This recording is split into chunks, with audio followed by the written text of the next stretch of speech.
Hey everyone, I'm Mecca here from my self-publishing-blueprint.com, and in this video I want to talk to you about the best way, the absolute best way to handle negative reviews. All right, over the weekend I was going through some of my books, and one of my latest books that I published about 3 or 4 months ago, I was going through it and I was just reading some of the reviews, as I like to do, and I saw that there was one negative review, one-star review, and so I was like, you know, it sucks, right? I don't put a lot of effort and a lot of money into these books. I don't like negative reviews. So I look at it and I read it, and it's just bad English, poor sentence structure, waste of money for an 80-page book for $2.99. This, and this, and I'm like, what is wrong? And it takes me back for a little bit, and you know, I go back to it, and then I notice a comment, and it wasn't a comment I made, nor was it a comment I asked anyone to make. But there was a comment, so I was curious. I was like, oh, this is interesting. Is it part 2? I click it and I read it.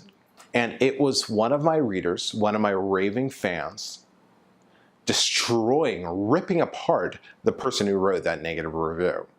Talking about, I'll see if I can post it up here. Hopefully I can figure that out.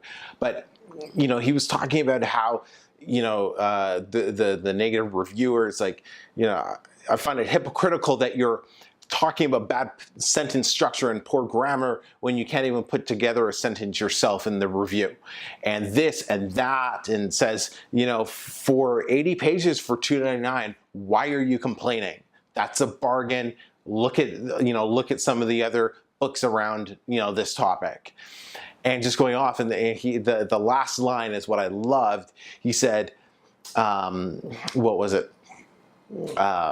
Anyone reading this review completely disregard this negative review.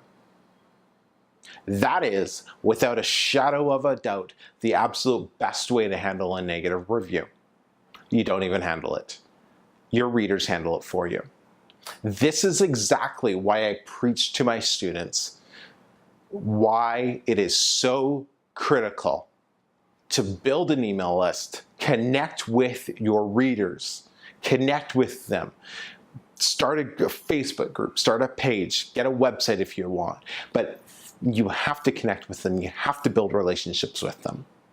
Because when people start, you know, putting a negative review in your book, whatever the case is, they will go to bat for you if you have done this right.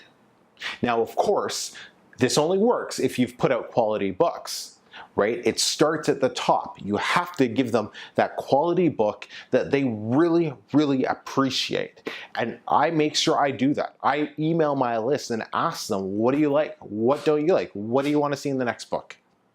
I'm constantly on them about that because I want to produce books that they want.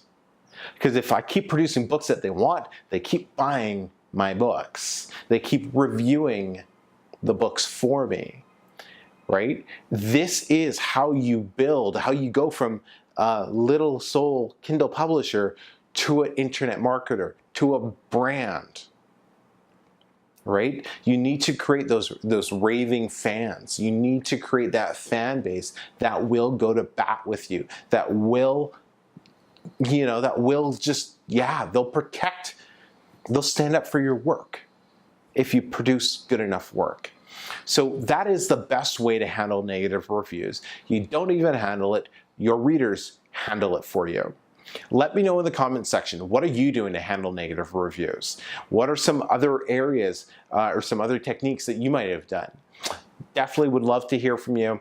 As always, connect with me on Facebook. You can find me on Instagram at Emeka_Osai.